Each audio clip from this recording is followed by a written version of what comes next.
فرمایا ان اللہ و ملائکتہ، بے شک اللہ تعالیٰ اور اس کے فرشتے یصلون علی النبی، نبی پر رحمت بھیجتے ہیں، یعنی فرشتے تو رحمت کی دعا کرتے ہیں اور اللہ رحمت بھیجتا ہے۔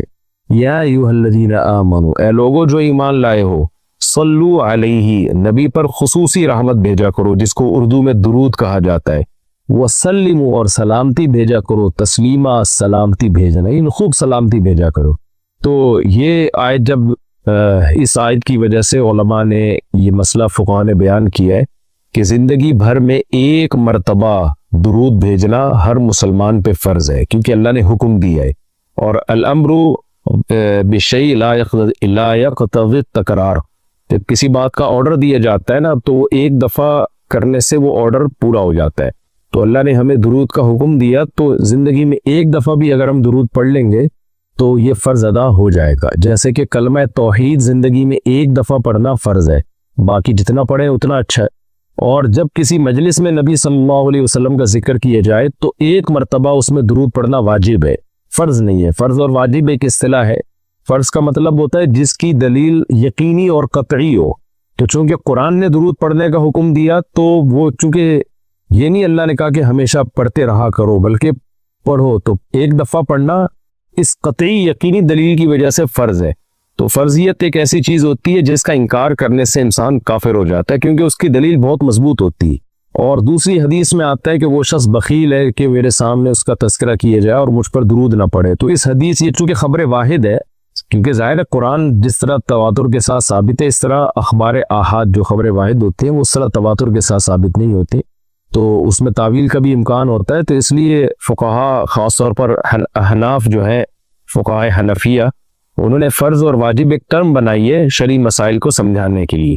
تو اس لیے انہوں نے کہا کہ جب کسی مجلس میں نبی کا نام آئے نا تو اس مجلس میں ایک دفعہ کم سے کم درود پڑھنا واجب ہے۔ واجب کا درجہ تھوڑا سا فرض سے نیچے ہوتا ہے کیونکہ وہ حدیث سے ثابت ہے۔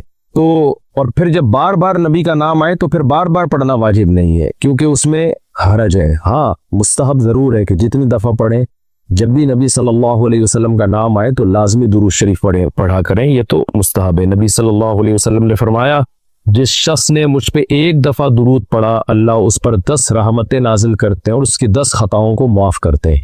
تو بہت زیادہ فضیلت ہے درود شریف پڑھنے کی، اور یہ بڑی عجیب بات ہے کہ درود شریف جو ہے یہ اصل میں اللہ کی عبادت ہے۔ یہاں میں آپ کو ایک دلچسپ مسئلہ بھی بتاتا چلوں۔ شرعی مسئلہ یہ ہے کہ جب ہم کوئی منت مانتے ہیں نا، منت کہ اگر اللہ نے میرے مریض کو شفا دے دی تو میں اتنے روزے رکھوں گا، میں یہ کروں گا، میں یوں کروں گا، تو اس عمل کو منت کہا جاتا ہے کہ باقی اگر آپ ٹھیک ہو گئے تو آپ پر لازم ہوتا ہے کہ آپ وہ کام کریں۔ تو منت میں یہ ضروری ہے کہ آپ جس چیز کی منت مانیں وہ عبادت مقصودہ ہو اور اس کی جنس میں سے لازم بھی ہو، یعنی عبادت میں کامل عبادت ہونی چاہیے، وہ عبودیت کا عنصر اس میں ہو۔ جیسے آپ نے منت مانی کہ اگر جو ہے میں امتحان میں پاس ہو گیا تو میں 3 روزے رکھوں گا، تو روزے عبادت ہے، مقصود ہے، یعنی عبادت مقصودہ میں سے۔ لیکن اگر آپ نے منت مانی کہ میں اگر امتحان میں پاس ہو گیا تو میں وضو کروں گا، تو وضو چونکہ مقصود نہیں ہے، عبادت مقصودہ نہیں ہے، وضو سے مقصد تو نماز ہوتی ہے، تو وہ منت آپ کے اوپر لازمی نہیں ہوگی۔ آپ نے اگر منت مانی کہ جی میں صدقہ کروں گا، تو صدقہ عبادت مقصودہ ہے اور اس کی جنس میں سے جو زکوٰۃ ہے وہ واجب بھی ہے۔ روزے کی جنس میں سے رمضان کا روزہ واجب ہے۔ آپ نے نفل نماز کی منت مانی تو بھی منت پورا کرنا آپ پر لازم ہے، کیونکہ نفل نماز جو ہے وہ عبادت بھی ہے اور اس کی جنس میں سے یعنی فرض نماز آپ پر لازم بھی ہے۔ تو اگر دونوں میں سے ایک شرط بھی نہیں پائی جائے گی تو منت پھر منعقد ہی نہیں ہوتی ہے۔ جیسے آپ نے کہا کہ میں جو ہے وہ اگر امتحان میں کامیاب ہو گیا، پاس ہو گیا، تو میں جو ہے اپنے والدین کی خدمت کروں گا، تو یہ خدمت ثواب تو بہت ہے لیکن عبادت مقصودہ نہیں ہے، عبادت مقصودہ نہیں ہے، تو یہ منت آپ پر پورا کرنا لازم نہیں ہوگی۔ خدمت تو کرنی چاہیے، ماں باپ کی خدمت سے بڑھ کر تو دنیا میں کوئی نیکی نہیں ہے، لیکن عبادت مقصودہ نہیں ہے۔ مقصودہ کا مطلب نماز، حج، یہ سب چیزیں جو ہے نا مقصود میں آتی ہیں۔ یہ کسی عارضے کی وجہ سے اللہ نے ہمیں حکم دیا ہے کہ تاکہ ماں باپ کو پریشانی نہ ہو۔ یہی وجہ ہے کہ اگر خدمت کے محتاج نہیں ہوتے تو پھر خدمت واجب بھی نہیں ہوتی، ان کی خدمت کے محتاج ہوتے ہیں تو واجب ہوتی ہے۔ لیکن نماز تو جب بھی ٹائم آئے گا آپ پر لازم ہوگی، زکوٰۃ تو سال گزرنے کے بعد جب بھی صاحب نصاب ہوں گے آپ پر لازم ہوگی، چاہے غریبوں کو ضرورت ہو یا نہ ہو، آپ پر تو زکوٰۃ واجب ہوتی رہے گی۔ تو اب علماء کا اختلاف ہوا ہے کہ اگر کوئی شخص درود شریف کی منت مانتا ہے تو کیا اس پر درود شریف کی منت پوری کرنا لازم ہے؟ تو بعض علماء نے کہا کہ نہیں، کیونکہ درود شریف بھی عبادت مقصودہ میں سے نہیں ہے۔ اس کی پہلے میں اور آسان مثال دیتا ہوں، جیسے تلاوت۔ علماء کہتے ہیں اگر کوئی یہ منت مانتا ہے کہ اگر میں امتحان میں کامیاب ہو گیا تو میں 3 پارے تلاوت کروں گا، تو یہ منت پوری کرنا بھی واجب نہیں ہے، کیونکہ قرآن پڑھنا بہت زیادہ ثواب تو ہے لیکن عبادت مقصودہ نہیں ہے، بلکہ مقصد قرآن سے کیا ہے کہ آپ کا دل بنے اور آپ کو آخرت کی یاد تازہ ہو، آپ کو شرعی احکام کا علم ہو۔ ثواب بہت ہے، ہر ثواب کا کام اصطلاحی عبادت نہیں ہوتا، خوب سمجھ لیں۔ عبادت کی بھی 2 قسمیں ہیں، ایک عبادت ٹرم ہے، اصطلاح ہے، اور ایک عبادت مجازن ہم عبادت، ہر اچھے کام کو عبادت کہتے ہیں۔ اس لحاظ سے تو کھانا کھانا بھی عبادت ہے کہ اگر آپ کی نیت اچھی ہے اس سے، لیکن ایک ہوتی ہے مقصود عبادت، تو مقصودہ عبادت میں سے نہیں ہے۔ ثواب بہت ہے قرآن کی تلاوت کرنا، اللہ سے محبت کی علامت ہے، بغیر سمجھ کے پڑھنا بھی بہت بڑی نیکی ہے، قرآن بغیر سمجھ کے پڑھنا بھی، لیکن قرآن کی تلاوت کی منت جو ہے وہ منعقد نہیں ہوتی۔ تو اسی طرح اب یہ اختلاف ہوا ہے کہ اگر کوئی درود شریف کی منت مان لیتا ہے کہ اگر میں امتحان میں کامیاب ہو گیا تو میں 100 دفعہ درود شریف پڑھوں گا، تو کیا یہ منت پوری کرنا واجب ہے یا نہیں؟ تو بعض علماء کہتے ہیں کہ واجب نہیں ہے۔ وجہ اس کی ہے کہ درود شریف عبادت مقصودہ نہیں ہے، کیونکہ درود شریف کا مقصد تو یہ سید الانبیاء محمد صلی اللہ علیہ وسلم سے محبت کا اظہار، تو یہ نماز روزے کی طرح نہیں ہے۔ لیکن راجح قول یہ ہے، جس پہ فتویٰ دیا گیا ہے، کہ یہ منت پوری کرنا واجب ہے، کیونکہ درود شریف عبادت مقصودہ ہے، اور عبادت مقصودہ ہے اور اس کی جنس میں سے واجب بھی ہے، فرض بھی ہے۔ تو فرض کیسے؟ کیونکہ قرآن نے ہمیں حکم دے دیا، اب زندگی میں ایک دفعہ درود شریف پڑھنا فرض ہو گیا، یہ مسئلہ تو آسانی سمجھ میں آ گیا کہ فرض کیسے۔ اب یہ ایک سوال پیدا ہوتا ہے عبادت مقصودہ کیسے ہے؟ نبی صلی اللہ علیہ وسلم کی تو عبادت جائز ہی نہیں ہے۔ اس کا بڑا دلچسپ جواب دیا حضرات فقہا نے کہ درود شریف اصل میں اللہ کی عبادت ہے، جو ہم اللہ کو خوش کرنے کے لیے کرتے ہیں، کیونکہ اللہ نے ہمیں آرڈر دیا ہے، اور اس میں عبادت کا عنصر، عبادت کہتے ہیں جس کی جو ہے وہ جس میں عبودیت کا عنصر ہو، آپ بطور غلام جو کام کر رہے ہو، جس میں آپ کو لاجک پوچھنے کی بھی اجازت نہیں ہوتی۔ جیسے 5 نمازیں فرض ہیں نا، کیوں فرض ہیں بھی؟ لاجک کی بھی ہمیں حکم نہیں، ہم نے پڑھنی ہے۔ روزہ فرض ہے، اس کی حکمتیں اللہ نے بیان کی، لیکن وہ حکمتیں نہ بھی ہو تو روزہ رکھنا پڑے گا۔ تو درود شریف بھی عبادت مقصودہ میں سے ہے، اس لیے کہ اللہ نے ہمیں حکم دیا، تو ہم اللہ کو خوش کرنے کے لیے اللہ کی غلامی کے طور پر پیغمبر پر درود بھیجتے ہیں۔ تو اس سے درود شریف کی اہمیت بہت زیادہ بڑھ جاتی ہے، اور اس میں بہت ساری حکمتیں حاصل ہو جاتی ہیں کہ ہم اللہ کو راضی کرنے کے لیے، کیونکہ اللہ نے ہمیں حکم دیا ہے، جیسے نماز کا حکم دیا، زکوٰۃ کا حکم دیا، اللہ نے کہا کہ تم یہ عبادت کرو گے میری، یہ ہوگی میری، کیونکہ دعا عبادت ہے۔ دعا میں کیا ہوتا ہے؟ ہم اللہ سے بھکاریوں کی طرح مانگتے ہیں، تو اللہ نے کہا اور دعائیں تم مانگو نہ مانگو، یہ والی تو اسپیشلی تم پہ فرض ہے۔ ایک تو طلاق دعا مانگنا ہے نا، لیکن اسپیسیفک کوئی مخصوص دعا مانگنا تو فرض نہیں ہے، لیکن یہ والی دعا مانگنا ہم پہ اللہ نے فرض کیا ہے کہ تم نے پیغمبر کے لیے رحمت کی دعا کرنی ہے، یہ تم پہ فرض ہے، یہ مجھے خوش کرنے کے لیے فرض ہے۔ تو یہ عبادت ہے، لیکن اللہ کی عبادت ہے، اور نبی کے لیے دعا ہے یہ۔ تو اس سے درود شریف کی اہمیت بھی بہت بڑھ جاتی ہے، اور ہمیں سید الانبیاء صلی اللہ علیہ وسلم کی اہمیت کا بھی پتہ چلتا ہے کہ اللہ نے پیغمبر پہ درود بھیجنے کو اپنی عبادت قرار دے دیا ہے۔ تو سید الانبیاء صلی اللہ علیہ وسلم کی بھی ویلیو بہت زیادہ بڑھ جاتی ہے۔ جیسے قرآن میں آتا ہے نا کہ وَرَفَعْنَا لَكَ ذِكْرَكَ، ہم نے آپ کے تذکرے کو بلند کیا ہے۔ تو کیسے بلند کیا؟ علماء نے اس کا جواب دیا کہ نماز میں بھی درود شریف ہے، اور اتحیات میں نبی صلی اللہ علیہ وسلم پہ سلامتی بھیجنے کو اتحیات کا حصہ بنا دیا گیا ہے، اور اذان میں اشہد ان لا الہ الا اللہ کے ساتھ اشہد ان محمد رسول اللہ کو بھی ایڈ کیا گیا ہے۔ تو اس سے سید الانبیاء صلی اللہ علیہ وسلم کی بہت زیادہ فضیلت ثابت ہوتی ہے۔ تو اس لیے درود شریف کا اہتمام کرنا چاہیے۔ جیسے شریعت میں بعض عبادتیں بعض اوقات میں زیادہ پسندیدہ ہیں، آپ دن میں نوافل پڑھیں اس کا بھی ثواب ملتا ہے، لیکن یہ نوافل آپ رات کے آخری حصے میں پڑھیں تو تہجد بن جائے گی، بہت زیادہ ثواب ہو جائے گا۔ آپ روزہ رکھیں عام دنوں میں ثواب ہے، عید جمعرات کو زیادہ ثواب ہے، ایام بیز میں زیادہ ثواب ہے، رمضان کا تو بہت ہی زیادہ ثواب ہے۔